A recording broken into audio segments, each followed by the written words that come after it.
यं ब्रह्मबालं भुवनस्य नालं संसारमाया मतिमोहजालं यशो विशालं शिशुपालकालं गोविन्दबालं मनसा स्मरामि गोविन्दबालं मनसा स्मरामि। सर्वज्ञ श्री चक्रधर स्वामी की जय।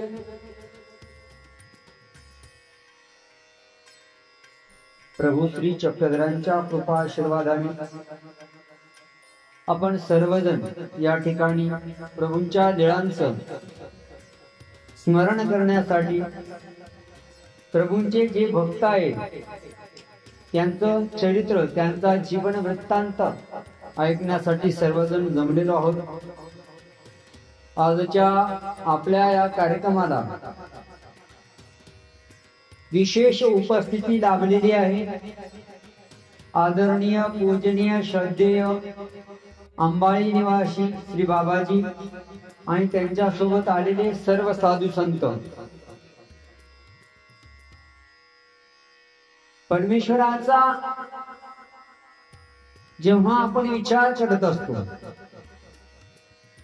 परमेश्वराच्या लीलांचं जेव्हा चिंतन करत असतो, परमेश्वराच्या चरित्राकडे जेव्हा बघत असतो, तेव्हा आपण कळत नकळत एक पर्याय पळवाट निवडलेली असते। ती म्हणजे अशी, ते परमेश्वर आहे, ते देव आहे, ते काही करू शकतात, नक्कीच करू शकतात। मात्र परमेश्वराच्या सहवासामध्ये, परमेश्वराच्या सानिध्यामध्ये देवाच्या जवळ येणारी जी भक्त मंडळी आहे, ती तुमच्या माझ्या सारखीच कोणीतरी सामान्य भोळी बाबडी लोक असतात, ज्यांना घडविण्याचं, ज्यांना मढविण्याचं कार्य लीळेद्वारे, निरूपणाद्वारे परमेश्वर करत असतात। आणि अशाच एका साध्या भोळ्या बाईला स्वामी योग्य करतायत, उत्तम साधक, उत्तम साध्वी घडवण्याचा प्रयत्न करतायत, जिचं नाव औसा।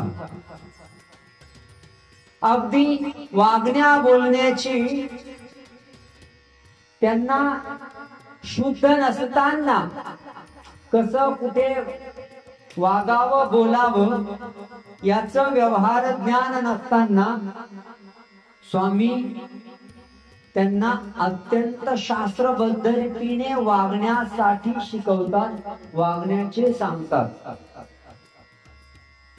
औसा स्वामींच्या सन्निधानात आल्यानंतर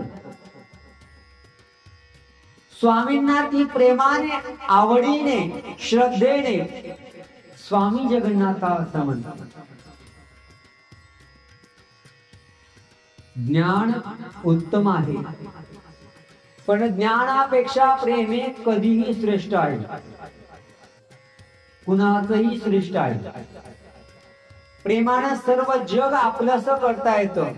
प्रेमामध्ये जी ताकद आहे ना, ती जगात कशातच नाही। आपण म्हणत असतो प्रेमाने रांचं पाखरूही जवळ येतं। लहान मुलांना सुद्धा जवळ बोलवायचं असेल, लहान मुलगा जवळ यावा असं आपल्याला वाटत असेल तर आपण कितीही शिकलेलो असतो, त्याला जवळ घेताना आपण बोबडच बोलतो। त्याला जवळ घेण्यासाठी आपण खाली बसतो किंवा त्याला आपल्या कडेवरती घेत असतो।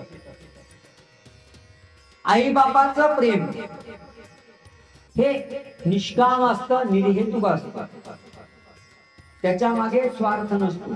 नंतर काही दिवसांनी, काही वेळांनी स्वार्थ संचरित तो भाग वेगळा।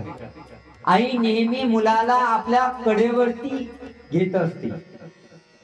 आई कडेवरती घेते कारण मी जे जग बघते, ज्या डोळ्यांनी बघते, ज्या स्थितीला ज्या उंचीवरून बघते त्याच उंचीवरून मुलानंही जग बघावं अशी तिची भावना असते.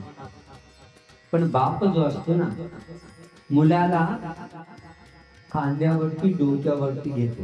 जे मला दिसलं नाही, जे मला मिळालं नाही, जिथपर्यंत मी पोहोचलो नाही, जे मला दिसत नाही तेही माझ्या मुलानं बघावं, माझ्या मुलाला दिसावं, यासाठी बाप वडील खांद्यावर घेत असतो. म्हणून आई वडिलांचं प्रेम आणि विशेष करून स्वामींनी सांगितलेले आईचं प्रेम आहे नैसर्गिक आहे, मुळात आहे. प्रेम वात्सल्य याला मर्यादा नाहीये. ते आईचं, मनुष्यरूपी आईचं असतं. मग ती जगातली कोणतीही माता असेल, प्राणी मात्रांचंही असतं. परमेश्वराला सुद्धा आपलंसं करायचं असेल तर प्रेम हा सर्वात मोठा, सर्वात सोपा, सर्वात जवळचा मार्ग. पण आपल्याला प्रेमानं बोलता येत नाही, आपल्याला प्रेमाने चालताही येत नाही, आणि प्रेमाने वागता तर अजिबात येत नाही. आणि आपण म्हणत असतो मी सगळ्यांशी प्रेमानं वागतोय, बोलतो, पण मला कोणी चांगलं म्हणतच नाही. जो प्रेमाने वागणारा आहे, जो प्रेमाने बोलणार आहे, त्याला सांगावं लागतं. आपोआप त्याच्या भोवती माणसं जमा होतात. लोकांचा कोंडावळा जमत असतो. गोड असल्यामुळे आपोआप मुंगळे जवळ येत असतात. एका खेड्यागावात गेलो होतो. तिथे गेल्यानंतर सायंकाळची वेळ, आणि सायंकाळच्या वेळेला एका गोठ्यातून जात असताना एका म्हशी पुढे एक वगाडू म्हणजे म्हशीचं पिल्लू, बाळ, ते असं उभं दिसलं. जेव्हा चाललो तेव्हा उभं दिसलं. काही सेकंदाच्या त्या अंतरामध्ये पुन्हा लक्षात आलं की ते काहीतरी वेगळाच प्रकार आहे. म्हणून थोडं मागे येऊन बघितलं तर वेगळाच प्रकार होता. त्या घरात जाऊन बसलो,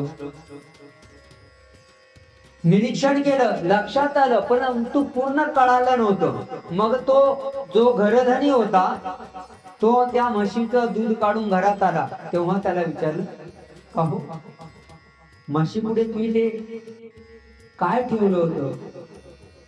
ते म्हणे भूत. मी म्हणलं भूत? अहो म्हणे बाबा, आमच्या म्हशीचं बाळ मेलेलं आहे आणि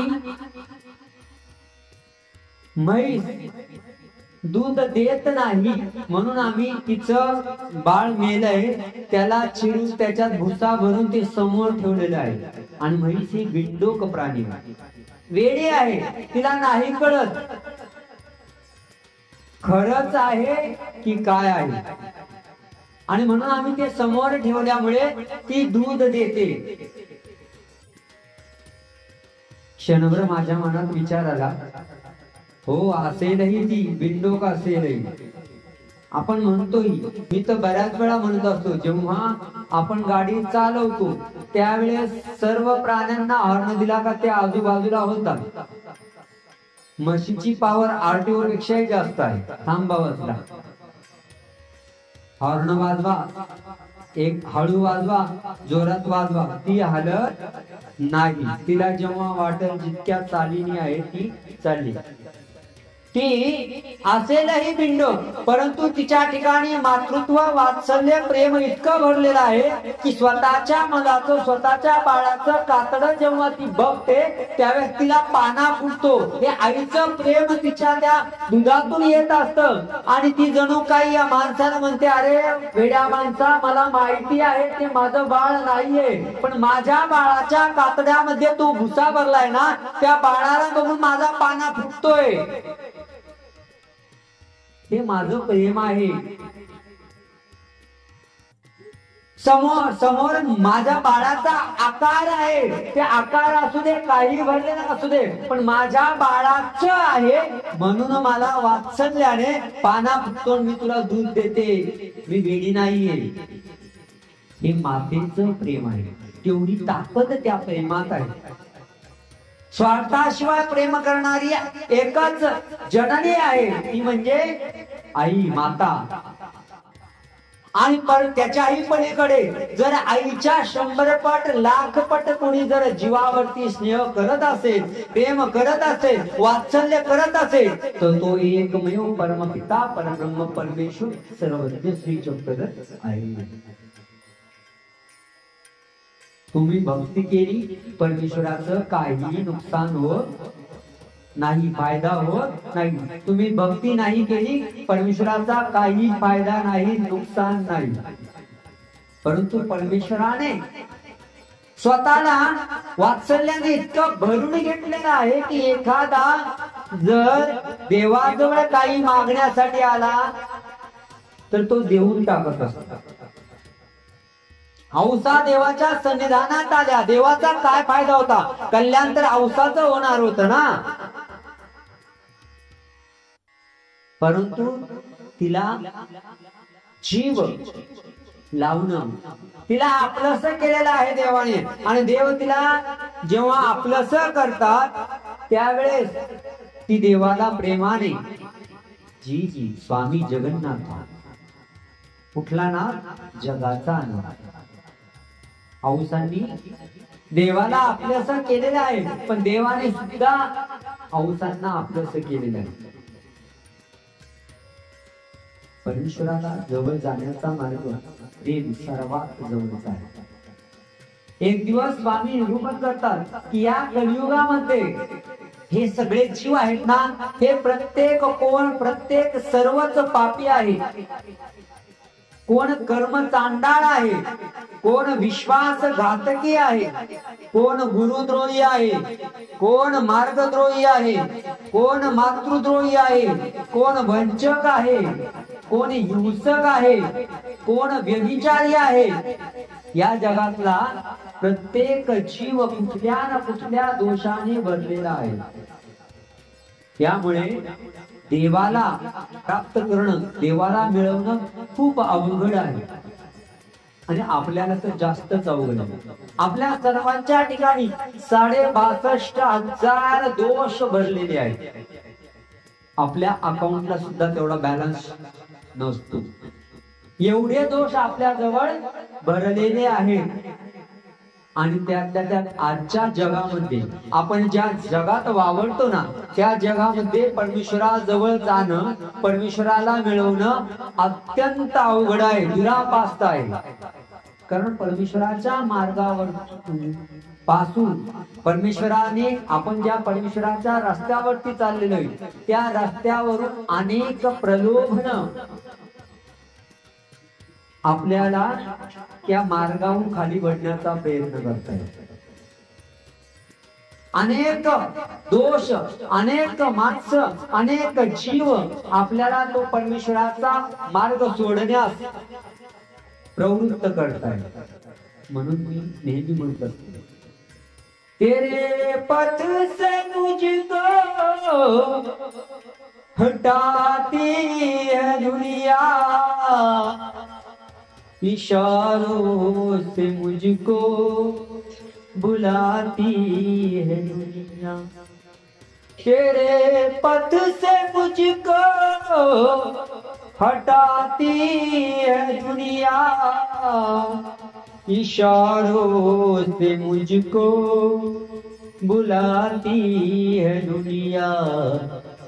न ढूंढूं कोई मैं झूठा सहारा, कहीं छूट ना जाए दामन तुम्हारा.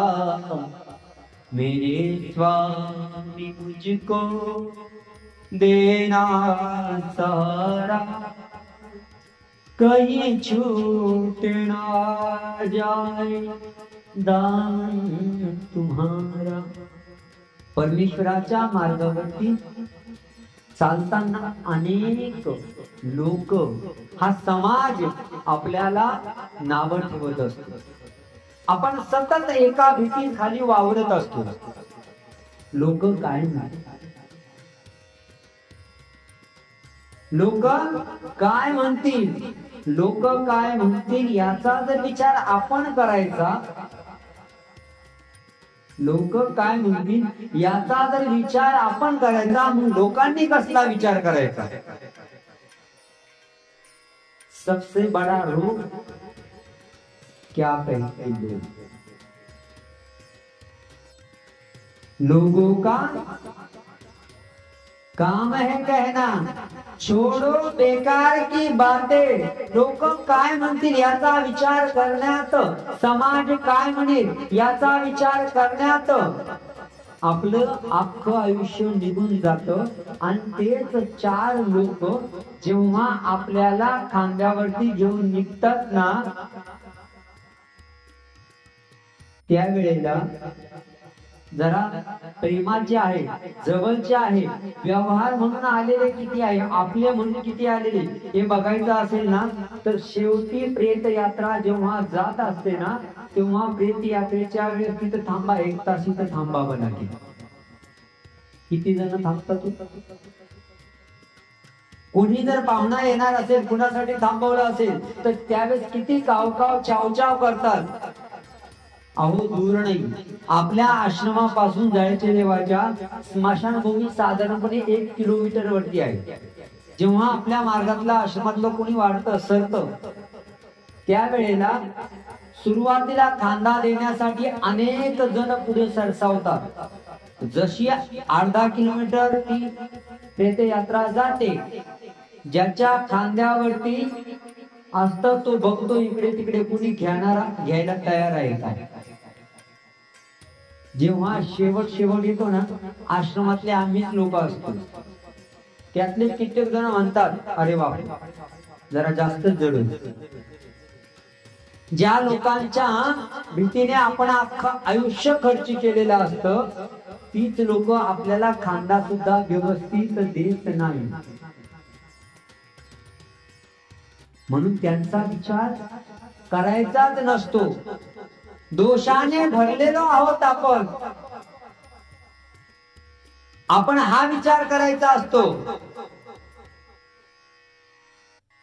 आपण हा विचार करायचा असतो, किती धावसील रे वेड्या तू, किती बांधसील रे माड्या तू, किती धावसील रे वेड्या तू, किती बांधसील रे माड्या तू, कशा तोडसील रे बेड्या तू,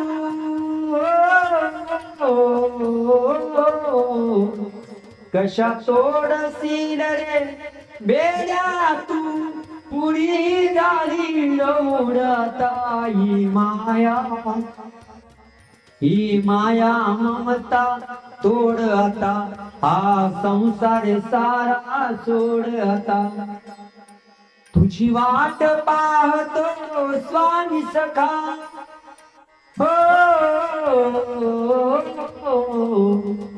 तुझी वाट पाहतो स्वामी सखा, त्याची नाते जोड आता ही माया।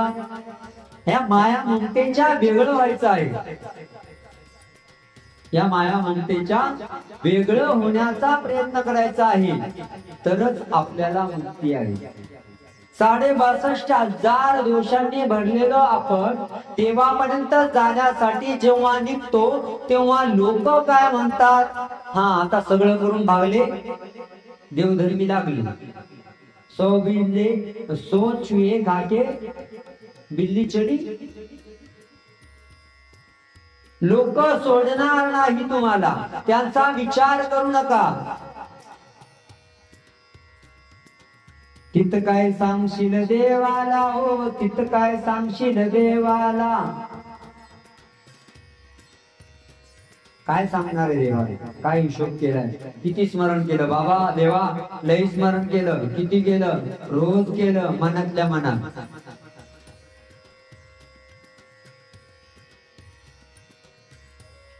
देवाचा विचार करत असताना जगाचा विचार सोडून द्यायचा असतो।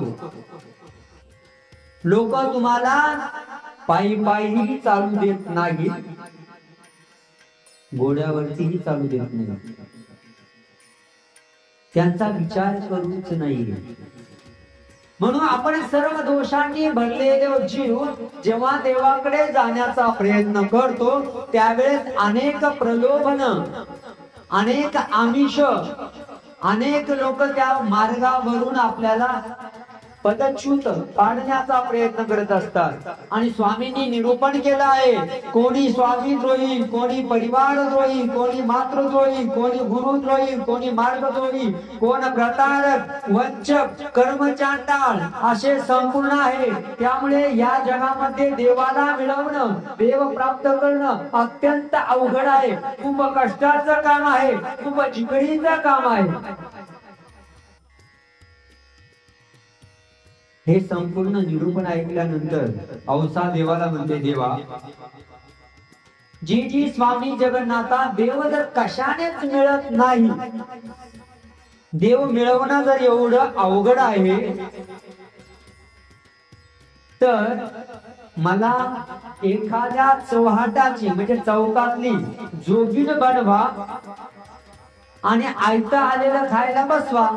कशासाठी? रोज भिक्षा मागायची, घरून घरी जायचं, कोणीतरी हाकलून द्यायचं, त्याच्यात कधी शिळं यायचं, कधी ताजं यायचं, कधी विकलेलं यायचं. त्यापेक्षा ते चांगलं आहे ना, कोणीतरी ताट आणून देईल आणि मी जेवण करेन.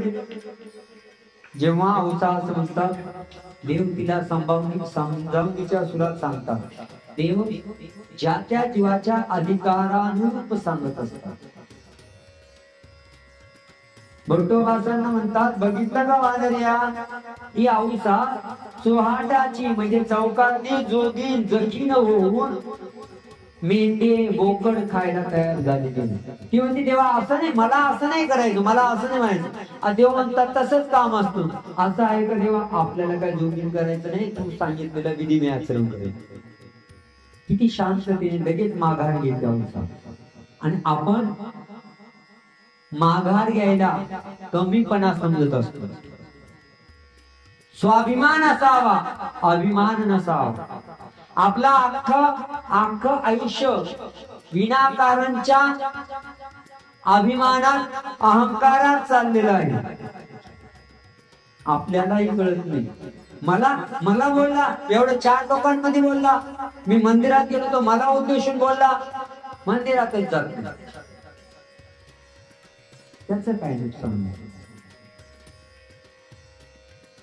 अहंकार जर बाळगायचा असेल तर देवाचा बाळगावा, विधीचा बाळगावा. विनाकाराचा मी गायचा माते ऐसे म्हटले, मी असा आहे, अरे तुझ्यासारखे 56 विकत घेईल. पायात चांगली चप्पल नाही, 4 वेळा शिवलेली आहे. अशा गाड्या हे अशा उभ्या करल, पहिली एक आहे तिच्यात पेट्रोल टाकायची सोय कर. अहंकार काही नसतं तरीही अहंकार.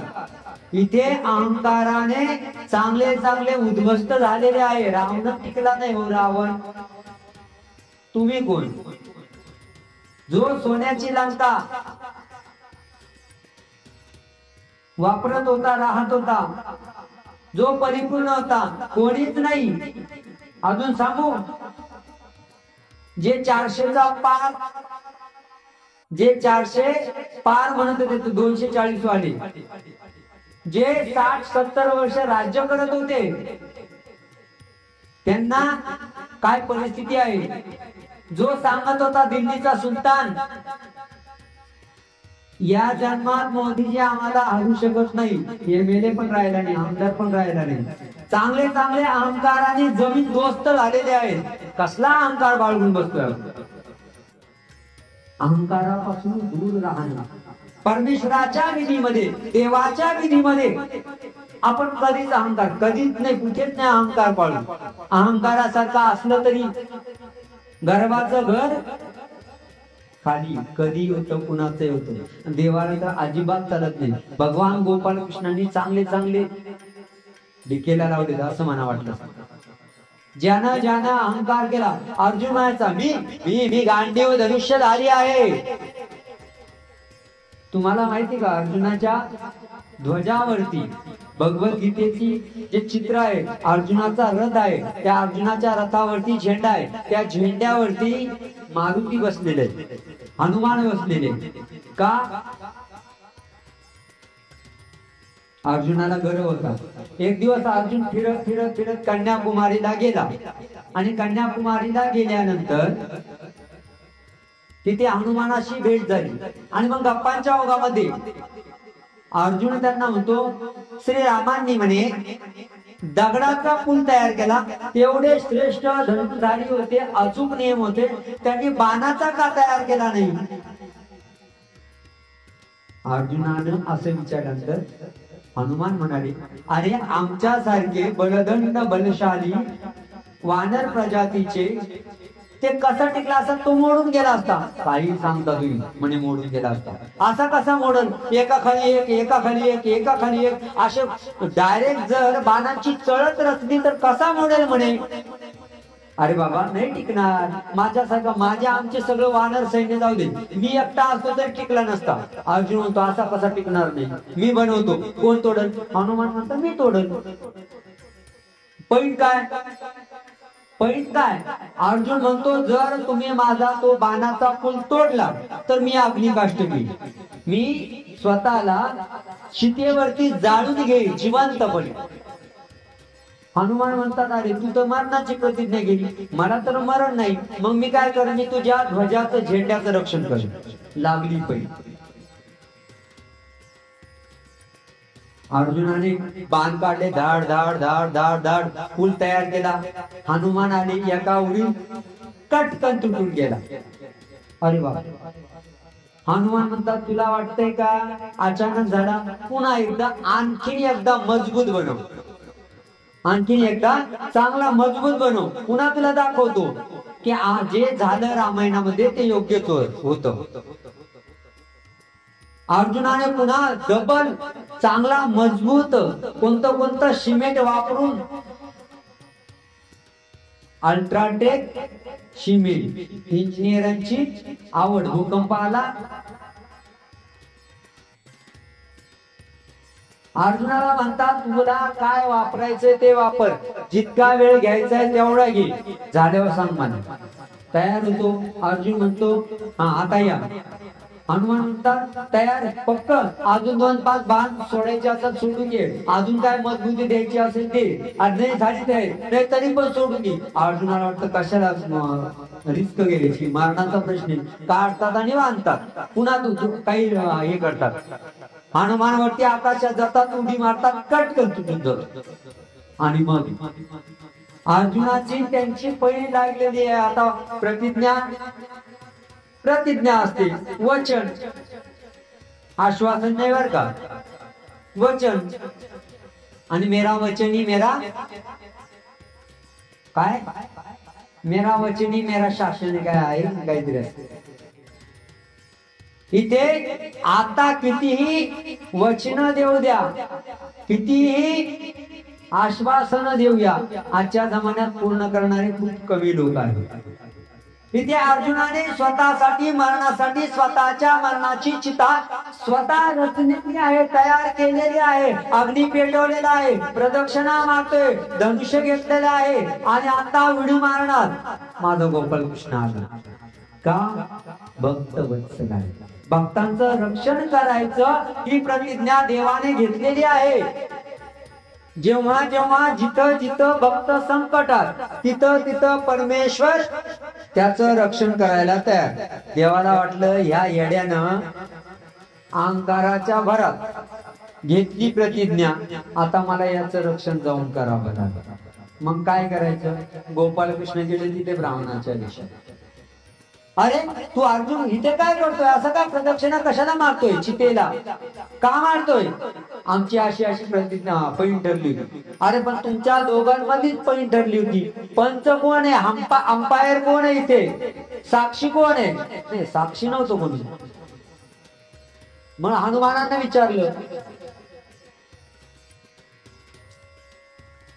आता पुन्हा एकदा माझ्या देखत करून पाहता का? ते म्हणतात ठीक आहे, आपल्याला काय हरकत नाही, एनओसी आपली, नो ऑब्जेक्शन, अजून मजबूत करू द्या. फक्त माझं एकच म्हणणं आहे, की जे श्रीरामांनी त्यावेळेस केलं होतं ते योग्य होतं. दगडाचा जो पूल बनवला होता तो बरोबर होता. मग खूप मोठा डबल तो पूल तयार करतो बाणांचा. जेवढे त्याच्या भात्यात बाण असतात तेवढ्याचा पूल तयार करतो. आणि मग हनुमानांना सांगतात तयार झालेला आहे. हनुमान म्हणतात नक्की का? आता हनुमान म्हणतात आता तोडलंय, आता थोडासा जास्त मजबूत असेल. मग ते 2 डोंगर घेतात असे आणि त्याच्यावर उडी मारायला येतात. हे दोघांचं हे सगळं चालू असताना गोपाळकृष्ण आहे, अर्जुनाचं रक्षण करायचं आहे. त्याचं रक्षण करून भक्तवत्सल हे ब्रीज सांगायचं आहे. म्हणून पटकन त्या पुलाखाली स्वतःच सुदर्शन चक्र घातला. हनुमानाने सगळे पर्वत घेऊन त्याच्यावरती उडी मारली आणि तो तुटला नाही. अर्जुनाला अहंकार होता का माझ्यासारखा धनुधर कोणी नाही, म्हणून त्याने ही पळी लावली. कोणती? की बाणांचा पूल तयार केला तर तो तुटणार नाही. अहंकार त्याचा तो नष्ट झाला. हनुमानांना वाटलं सहज आपण नष्ट करू, आपल्याला तेवढी ताकद आहे. त्यांनी उडी मारली, जशी उडी मारली आता खाली सुदर्शन गोपाळकृष्णांचा असल्यामुळे त्यांना काय तुटलं नाही आणि तो पूल काय तुटला नाही. आणि मग गोपाळकृष्णांच्या साक्षीने ध्वजावरती हनुमान आपल्याला दिसतात. अहंकार कुणाचाच आजपर्यंत सिद्धीला गेलेला नाहीये, त्यातून कोणीच सुटलेलं नाही. गर्भाचं घर खाली व्हायला काहीच वेळ लागत नाही. म्हणून परमेश्वराला आपलं करण्यासाठी अहंकार सोडून देवाच्या सन्निधानात यावं लागतं. आपल्याला वाटतं की आपण जो रोज देवधर्म करतोय त्यानं परमेश्वर आपल्यावरती प्रसन्न होणार, कृपा करणार. हा बोध गैरसमज काढून टाका.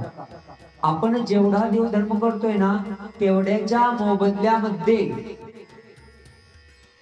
तेवढ्या वेळेमध्ये आपल्याला 10 रुपये सुद्धा कोणी देणार नाही.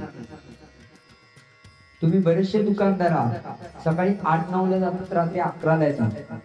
8, 10, 12 तास तुम्हाला द्यावा लागतात. तेव्हा तुमचं जे काही व्यवसाय असतो तो चालतो. शेतीत 4 महिने राबावं लागतं तेव्हा पीक येतो.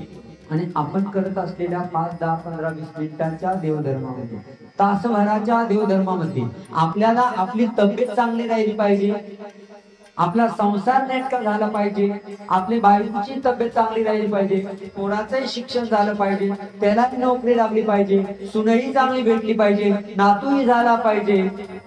काय काय काय काय द्यावं, एवढी स्कीम कुठून आणावं? त्या परमेश्वर आपल्याला मिळालेला आहे असं वाटत असतं, परंतु तसं काहीही नसतं. स्वामी एक दिवस अवसांना निरूपण करत असतात की बाई, हा देव मिळवणं जेवढं वाटतं तेवढं सोपं नाहीये. अवघड तर नाहीये पण सोपं पण नाहीये. जेवढं समजतं तेवढं हे अगाध आहे. एखाद्या खोल पाण्यामध्ये खालचे दगड सगळे दिसत असले तरी ते खोल नसतं असा अर्थ नाही. आजच्या भाषेत सांगायचं, भल्या मोठ्या स्विमिंग पूल मध्ये खालची फरची निळीशार दिसत असते. एखादा वाटतं एकदम छोटा आहे, उडी मारतो आणि तो असतो 10 फुटाचा, गटांगळ्या खातो वाचवा म्हणतो.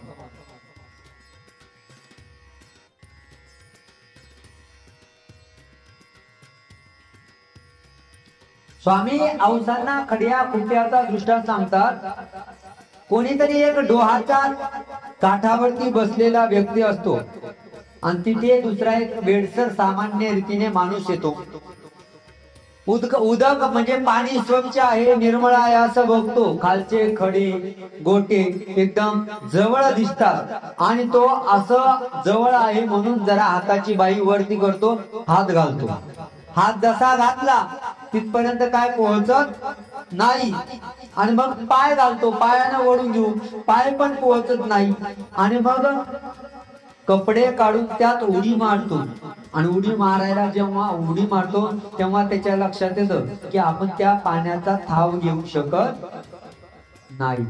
आणि मग शेजारी जो थडीला बसलेला व्यक्ती आहे तो म्हणतो, अरे वेड्या, हे अक्षोभ्य उदक आहे, हे खूप खोल आहे, हे वाटतं तेवढं सोपं नाही. तसं परमेश्वर मिळवणं वाटतं तेवढं सोपं नाही, पण अवघडही नाही. जर आपल्याला मिळवायचा असेल, तेवढा वेळ देण्याची ताकद असेल, देवाने सांगितलेल्या देवधर्माप्रमाणे वागण्याची शक्ती जर असेल, तरच परमेश्वर मिळतो, तरच परमेश्वरापर्यंत आपण पोहोचू शकतो. औसा देवाच्या सन्निधानात घडताय. देवाने सांगितलं बाई एवढं सोपं समजू नको. आपल्याला वाटतं 3 टाइम खाल्लं, 3 टाइम देवपूजा केली, 2 टाइम देवपूजा केली, एखादी गाठी ओढली, उर्दो मुलं मदम शाक माना, काय जे काही दत्तात्रय कोच अर्धवट चुकीचं माकीचं म्हटलं, पाल दंडवत घातले, एकदा मंदिरात घंटी वाजून आलो, संपला. एवढ्याने परमेश्वर मिळत नाही, कुणालाच मिळत नाही. काहीतरी द्यावं. आपण नेहमी म्हणत असतो परमेश्वर कृपाळू आहे. हो आहे, तो अनार्जित देतो. हो देतो. आपण नेहमी ऐकत असतो की सुदामाला मुठभर पोह्यांच्या बदल्यामध्ये सोन्याची नगरी दिली. सुदामाकडे फक्त पोहे होते. पोह्याऐवजी त्याच्या घरी जर बदाम काजू असते आणि तो पोहे घेऊन गेला असता, तर देवाने सोन्याची नगरी दिली असती का? त्याच्याकडे काहीच नव्हतं. काहीच नव्हतं म्हणजे मडक्यातही नव्हतं, पोत्यातही नव्हतं, अकाउंटलाही नव्हतं, शेजारच्याकडे नव्हतं. सगळ्यांकडे मागून मागून तो कपंडक भिकारी झालेला होता. जे आणले ते दुसऱ्याकडून कसे तरी रडून पडून भीक मागून आणले आणि ते अर्पण केले, ते देवाला दिले. तेव्हा देवाने सोन्याची नगरी. जगा वेगळा याचक आणि जगा वेगळा धनी, जगा वेगळा याचक आणि जगा वेगळा धनी, मुठभर पोह्यासाठी सांगा राज्य दिले का कुणी, मुठभर पोह्यासाठी सांगा राज्य दिले का कुणी. त्याच्याकडे पर्याय नव्हता म्हणून त्याचा देवाने स्वीकार केला. पर्याय असता आणि ते जर देवाला देण्याचा प्रयत्न केला असता, देवाने त्याचा स्वीकार केला नसता. औसांना स्वामी सांगता दास म्हणून राहा. आमचा फक्त दास आहे, तार अथवा मार. काय करायचं आहे ना, माझ्या गाडीचं स्टेरिंग हे तुझ्या हातात आहे. खड्ड्यात घालायची, हायवेला न्यायची, कुठं न्यायची हे तुझ्या स्वाधीन आहे. अर्जुनाने आपल्या रथाचा लगाम गोपालकृष्णाच्या हातात दिल्यानंतर जेव्हा जिथे जशी गरज असेल तसा रथ देवाने फिरवला, म्हणून अर्जुन जिवंत राहू शकतो. जर त्याच्या रथाचा लगाम गोपालकृष्णांच्या हातात नसता तर कदाचित अर्जुनाला जिवंत राहताच आलं नसतं. कारण की शत्रू पक्षामध्ये रथी महारथी होते, त्यालाच विद्या देणारे द्रोणाचार्य होते, जगप्रसिद्ध दानशूर कर्ण होता, अजय असणारे भीष्म पितामह होते, कृपाचार्य होते, एका तळी एक योद्धे होते. पण आपल्या रथाचे लगाम त्याने कृष्णांच्या हातात दिल्यामुळे त्याला काही झालं नाही, केसालाही धक्का लागला. स्वामी एक सांगतात औसांना, तुम्ही सेवा दास करू शकत नाही, पण स्वतःला दास समजा तर खरी. मग तुम्हाला तुमच्यासाठी काय भलं आहे, किती भलं आहे ते आम्ही बघू. औसांना घडवण्याचा प्रयत्न करतायत स्वामी. औसांना घडवून मडवून त्यांचं भय दूर करतायत. त्यांना वेळ प्रसंगी निरूपण करतायत. एक दिवस स्वामी आपल्या गुंफेत असताना दुपारच्या वेळेला एक कुत्र येतं आणि कुत्र आल्यानंतर झोळी पळवणार, त्यावेळेला त्या दिवशी औसांची आश्रमा राखण्याची पाळी होती. झोळी पळवणार ते औसांनी बघितलं आणि असा दगड जोराचा हाणला का ते कुत्र क्या क्या क्या क्या करत पळालं. आणि जेव्हा ते पळालं त्या आवाजाने स्वामी ऐकतात आणि स्वामींनी त्या त्या कुत्र्याला दगड मारल्यानंतर स्वामींनी आपल्या श्रीमुकुट धरलेला आहे. अरे बापरे, औसांनी ते बघितलं. स्वामी विचारतात, बाई गण आहे का? नाही का? असं त्यांचं प्रसादाचं आवडीचं नाव ठेवलेलं होतं औसाचं. या कुत्र्याला तुम्ही का मारलं? ती म्हणते, जी स्वामी जगन्नाथा, काल नागदेवाची भिक्षेची झोळी, भाकरीची झोळी आणि पळवून नेली आणि आज पुन्हा आलं. त्याला वाटलं आजही इथं सोय झालेली, पडकलं हे काय झालेलं आहे, पडकलेलं आहे आणि म्हणून त्याला मी मारलं. स्वामी जो संदेश देतात तो खूप महत्वाचा आहे. स्वामी म्हणतात, तुमची जोळी हा पळवून नेतो म्हणून तुम्ही त्याला मारलं.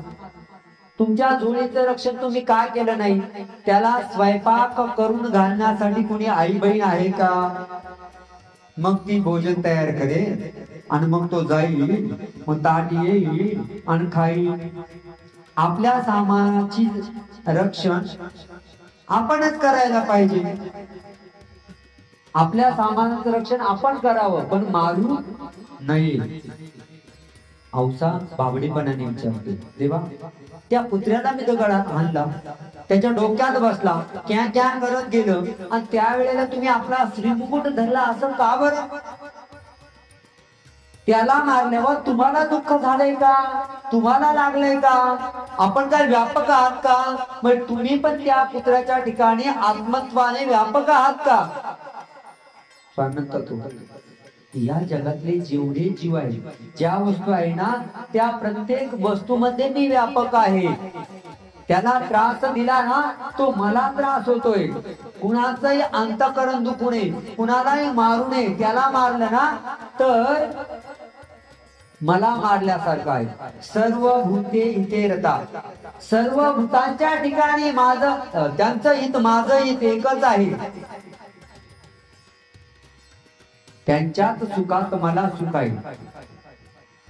त्यांना मारल्यानंतर मला दुःख झालेलं आहे. म्हणून तुम्ही मारत जाऊ नका. आपल्या वस्तूचा सांभाळ आपण करा, मारत जाऊ. अजाणतेपणाने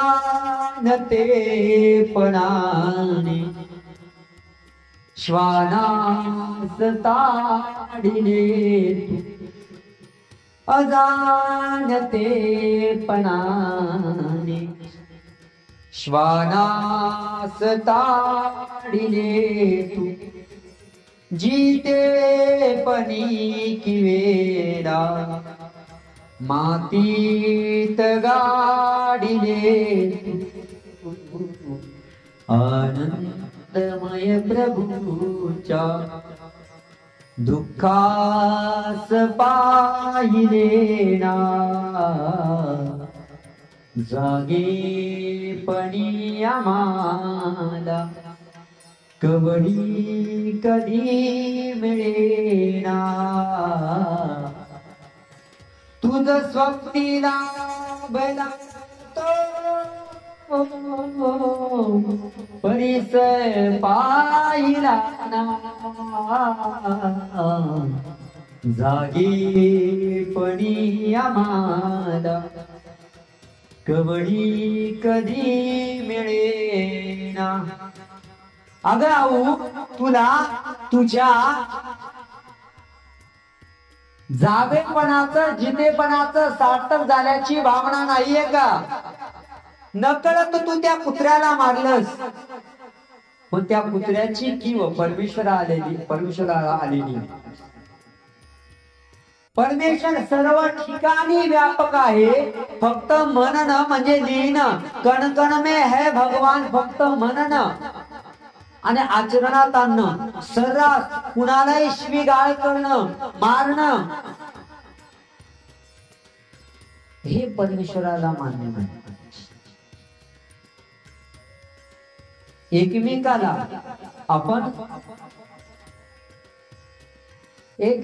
जेव्हा भेटतो ना, तेव्हा परमेश्वर भेटल्याचा आनंद झाला पाहिजे. आपण ईश्वराचे साधक आहोत. जेव्हा दंडवत करतो ना एकमेकाला, तेव्हा तो दंडवत आवडीपूर्वक, प्रेमपूर्वक, श्रद्धापूर्वक असावा. दंडवताचे अनेक प्रकार आहेत. पहिला दंडवत असतो, दंडवत बाबा, काय मग मजेत का? जणू काय आम्ही लंगोटी यार आहोत, अशा पद्धतीने दंडवत असतो. दुसरा दंडवत असतो, आता आले समोर दंडवत, ठीक आहे बाबा दंडवत.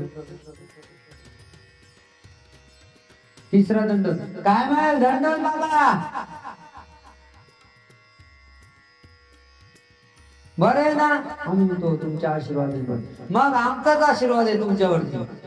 कधी कधी असा म्हणून जातो तो म्हणतो मग आमचाच आशीर्वाद आहे तुमच्यावरती. मला एक प्रश्न पडतो, कसा काय हो?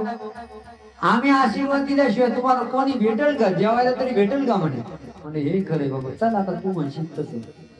आणि खरा श्रद्धापूर्वक वाकून, चपला काढून, जाग्यावर उभं राहून दंडवत असतो, प्रेमाचा दंड. आणि जो चप्पल काढून खाली वाकून आदरपूर्वक, श्रद्धापूर्वक दंडवत असतो, तेव्हा देव भेटल्याचं सुख, आनंद मिळत असतो. बाकीचा दंड ठेकलेला, मारलेला, केलेला, दिलेला, टाकलेला, आम्हाला सगळे दंड उचलून घ्यावा लागतात. आम्ही विचार करतो यांना आपल्या अंगावरती कपडे म्हणून केला, चला कोणता कवाय, चला येऊ दे विचारायचं. परमेश्वराच्या साधकावरती, या जगातल्या जीवांवरती, जीवपुत्र्याला मारलं असताना कळवळणारा माझा परमपिता परब्रह्म परमेश्वर सर्वज्ञ श्री चक्रधर स्वामी पहिला आहे, जो पुत्र्याला मारलं स्वतःचं डोकं धरतो. पहिला चतुर्विध प्राणी मात्रांना अभय द्यावं, जगातल्या कुणाही प्राण्याला भीती दाखवू नये. आम्ही महानुभाव, साप जरी निघाला ना जहरीला, मारत नाही, त्याला पकडून जंगलात सोडून येत असतो. अहिंसा हे आमच्या नसात भिनलेली आहे. आपल्या बुलढाणा आश्रमामध्ये जून महिन्यातले 2-4 पाऊस झाले, इतके भयान साप निघतात का ते बघितल्यानंतर अंगाला कापड सुटतो, पण नाही मारला. कारण या जन्मामध्ये तो परमेश्वराचा भक्त नाही, साप झालाय. कधीतरी असणारच आहे ना, तोही देवाचाच आहे ना. परमेश्वरावरती प्रेम केलं का परमेश्वराच्या वस्तूंवरती, परमेश्वराच्या जीवांवरती आपोआप प्रेम होत असतो माणसाला. परमेश्वराला आपलं मानलं का त्याचं जे जे वस्तू आहे त्या सगळ्या आपल्या होत असतात. घरात एखाद्या स्त्रीचं लग्न झालं, तिने घराला आपलं मानलं, पतीला आपलं मानलं का घरातली चांगली अथवा वाईट कोणतीही गोष्ट असेल ती आपली समजत असते. ते ताट, जेवणाचं ताट सासऱ्याचं आहे, धीराचं आहे का आणखी कुणाचं आहे, ते ताट माझ्या घरातलं आहे, माझे म्हणून ती स्वच्छ करत असते, कारण तिने आपलं समजलं का. तसं देवाला जेव्हा आपण आपलं समजू, देवाला जेव्हा आपण सर्वस्व मानू, त्यावेळेला देवाची प्रत्येक गोष्ट आपली वाटत असते.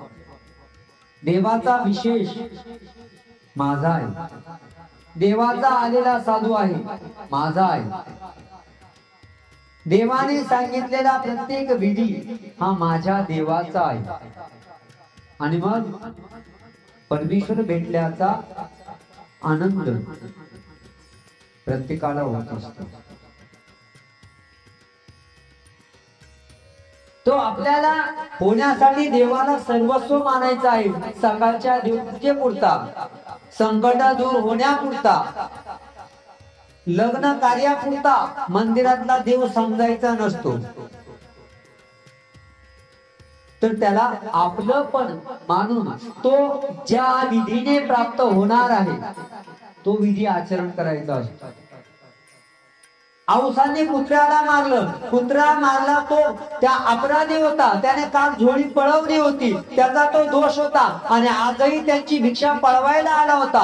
भिक्षा कोणती? जी ऑलरेडी त्यांनी मागून आणलेली, स्वयंपाक तयार केलेला नाही. त्याने जर ती झोळी पळवून दिली तर यांना उपाशी राहायचं काम आहे, यांना उपाशी राहावं लागेल. अशी परिस्थिती असताना सुद्धा स्वामी काय सांगतात? नका मारू, तुमच्या वस्तूचं रक्षण तुम्ही करा.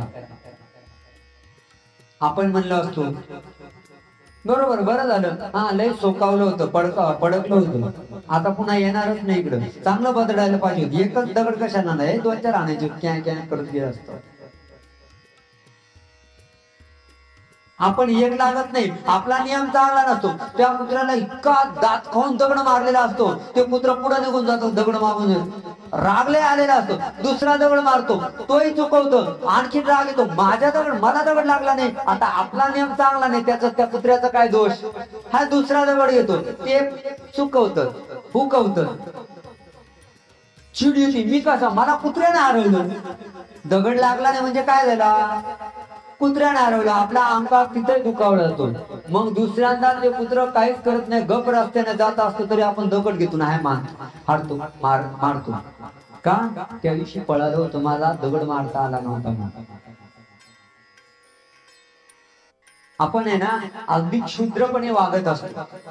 आपण आपल्याला ओळखत नाही.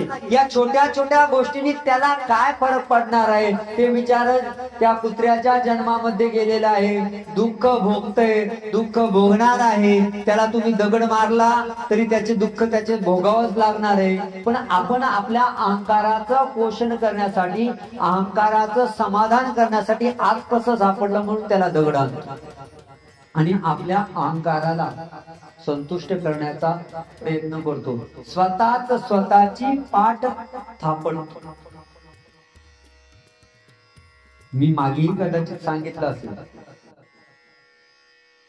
आणि तुम्हालाही सांगेन की इथे बाहेर चपला जोडे आपण इथे काढा असं म्हणतो ना, शिन्नरला पट्टीशाळा म्हणून मंदिर आहे, तिथे लिहिलेले आपला अहंकार व चप्पल जोडे येथे सोडा. तसं इथं लिहून घ्या, आपली पादत्राणे, चप्पल जोडे, त्याच्यात अहंकारही कुठे? त्या गेटच्या बाहेरच ठेवायचा. कारण ज्याच्या मंदिरात चाललोय ना तो जगाचा मालक आहे, माणसांचा नाही. त्यानं चुटकी वाजायची गरज नाही. त्यानं फक्त आपल्यावरची कृपा दृष्टी दुसरीकडे केली ना तरी आपला सत्यानाश होणार, भट्टा गोळ होणार. म्हणून तिथे जाताना अहंकार का बाळगायचा? अजिबात नाही बाळगायचा.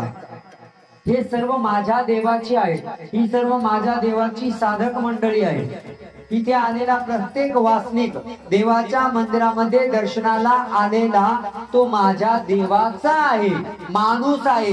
माणसाला माणसासारखं जगवण्याचं सामर्थ्य देवाच्या वचनांमध्ये, देवाच्या लीळेमध्ये, देवाने सांगितलेल्या विधीमध्ये आहे. आणि आपल्याला देवाचं पुत्र व्हायचंय, देवाचं आवडतं व्हायचंय, देवाचं लाडकं व्हायचंय. जर देवाचं लाडकं व्हायचं आहे तर देवाचं लाडकं होण्यासाठी देवाने सांगितलेल्या विधीप्रमाणे आपल्याला वागावं लागेलच.